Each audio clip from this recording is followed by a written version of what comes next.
Good morning, students. We're back with our next video of the poetry that was introduced to you, that is the poem Crossing the Bar by Sir Alfred Lord Tennyson. In the previous video, I had done the summary of the particular poem, right? Today I'll read the lines and line by line I will explain to you all. If you all break it down in the video, you all can get the explanation also. Okay, so I'll start now. Sunset and evening star, and one clear call for me, and may there be no morning of the bar when I put out to sea. And this is the first stanza, right? In the first stanza, the first line now, sunset and evening star. Out here the poet who is setting out on a journey by ship. Now a journey by ship is known as a voyage. So out here also we are introduced to the scene where this particular journey is about to be undertaken. It is not mentioned the name of the ship. The ship is not named. Okay, so an unspecified ship is about to sail, meaning a ship that has not been mentioned, no name, nothing has been given about the ship. It is just about to start its journey, right? So about to sail on a long voyage at sun, and this journey of the ship is about to start at sunset. Now the poet has very craftily, very knowingly set this journey at sunset, because sunset has a great significance in our life also. Okay, when we refer to human beings, sunset meaning it is the part of our life where we have reached the end. Just like sunset is an indication that the day is coming to an end, very soon it will be twilight and night. In the same sense, sunset for a human being means the last phase of our life. That's why he has mentioned sunset specifically. Okay, so an unspecified ship is about to sail on a long voyage at sunset. As the sun sets, the light of the evening star is referred to planet Venus.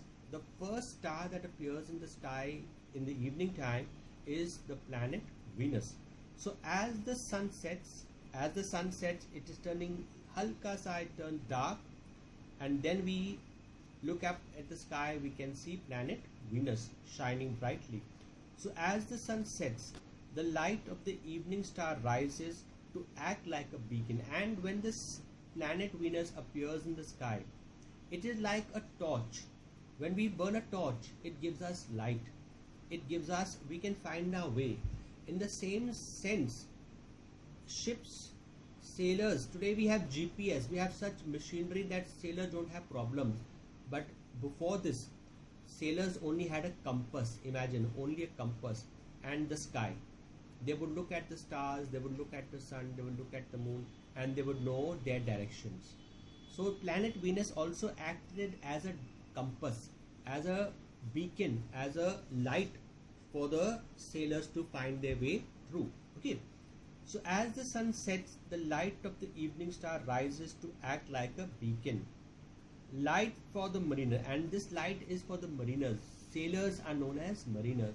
It is very helpful because looking up, they get the idea whether to turn left or to turn right and all these things, right? Light for the mariners. After they have announced the ship will set sail, like there's a brief announcement before the ship could start its journey, and the captain of the ship would like press the horn. It's very powerful horn it has, and only once that horn goes off, and after that one signal it sets sail. Okay, from the mariners, after the announcement of the ship to set sail, the speaker hoped for a gentle crossing. Now the speaker has started his journey, and the speaker is hoping and praying and wishing that this voyage would be a peaceful one, because in those days traveling by ship was quite risky. Even today it's very dangerous. Okay, so and everyone wishes to have a safe journey, whichever way of communication you can travel by, you wish to have a safe journey. So when the journey started, the speaker hopes for a gentle crossing, because traveling by ship is very, very tiring, and you can really feel sick on a ship if you are not used to it, right? The speaker hoped for a gentle crossing, one without any turn. He's hoping and praying that there's a smooth sailing of the ship. There's no turbulence, no hardship, no waves that they have to fight, and the ship goes smoothly, not topsy-turvy and all these things. Okay.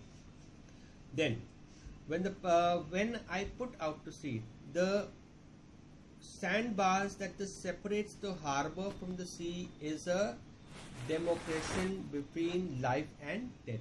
So when the ship sets out, it crosses the bar. Here we come to the poetry's name, crossing the bar. So once this ship crosses the bar refer to the sandbars. That means it is crossing from one demarcation to the other. That is crossing from life to death, like in ourself also. Okay. Your second stanza now. But such a tide as moving seems asleep, too full for sound and form, when that which drew from out the boundless deep turns against home. So here, first line, the speaker wants a tide that is to fill the sound from the foam. That is wanting a tide that is helpful, that would be beneficial for the ship to have a smooth sail. Then, so that his ship could cross the harbor and enter the sea. So he's wishing for a high tide. Even these ships, usually ships set sail in night, because night time the tide gets high, and when the tide gets high, the ships sail out, and the sailing out is very smooth. Otherwise it would be a rough sail. Okay. So could cross the harbor and enter the sea. Here the tide is suggested of the smooth and the peaceful transition from life. Today, this particular tide, symbolically the tide is referred to the tide of the sea, but actually the speaker is wanting us to realize this phase of life when we are crossing from life to death. There is no sea, no ship traveling, it's nothing. It's about our life, how we cross from one phase of our life to the next phase of our life, that is from life to death. And every one of us, when all our lives, we wish for a peaceful death. No one wishes to suffer and die. Every single person, every human being prays to God that give him a peaceful death. And this is what exactly the poet is wanting to highlight through the voyage of a ship. Okay. Then the third stanza. Twilight and evening bell, and after that the dark, and may there be no sadness or farewell when I embark. So here we come to the reflective part of the speaker. The speaker shows the sound of the evening bell. Evening bell, again, everything is referring to the end of life. At twilight, when the church bells ring in the evening time at twilight, it's a symbol of the end of the day. Here the speaker is referring to the end of his life. Okay, so the speaker shows the sound of the evening bell at twilight. After twilight there is nothing but, and after twilight, evening time, you see in aajkal jo hai, in the evening, if you sit out on your balcony or out of your house, you see that the sky gets pinkish orangish in the evening time, 6 o'clock, 6:30 onwards. That is called twilight. And immediately after twilight, soon it starts to get dark, and very soon after that night falls. So here, after twilight there is nothing, and you know that after twilight, in reality also, there is nothing else but darkness. Same is in our life. Okay, so after twilight there is nothing but death. There the evening bell is suggestive of the death knell. Death knell, as I said in the previous video, is the bell that is rung from a church when a person dies, to symbolize and to show the people that someone has died. So on listening to that bell, it is rung in a particular way also, not like every day. And when people hear such a bell, a death knell, it is known to everyone that someone has died. Okay, suggested of the death knell. Sensing his end, the speaker hoped for a cheerful departure. Now the speaker could sense that his time has come to die. And like I said before, he is hoping for a peaceful end. He is hoping that his end, his life would end in a very peaceful manner. He would not have to suffer, not be a painful death. That is what he is wishing. Okay, hopes for a cheerful departure, one with no sadness and farewell. He hopes that when he dies, people are not sad, because he knows that he is just passing from one form of life to the other form of life. Okay, your last stanza. For though form outborn of time and place, the flood may bear me far. I hope to see my pilot face to face when I have crossed the bar. So here the speaker is confident, he is very positive, very confident that after crossing the bar out here is from life to death, and he is very confident that when he dies, when he crosses over from a human soul to immortality, okay, the speaker is confident that after crossing the bar, this journey would lead him far beyond the limits of time and space. He knows that once he crosses over to death, once he receives death, it's going to be a smooth sail for him.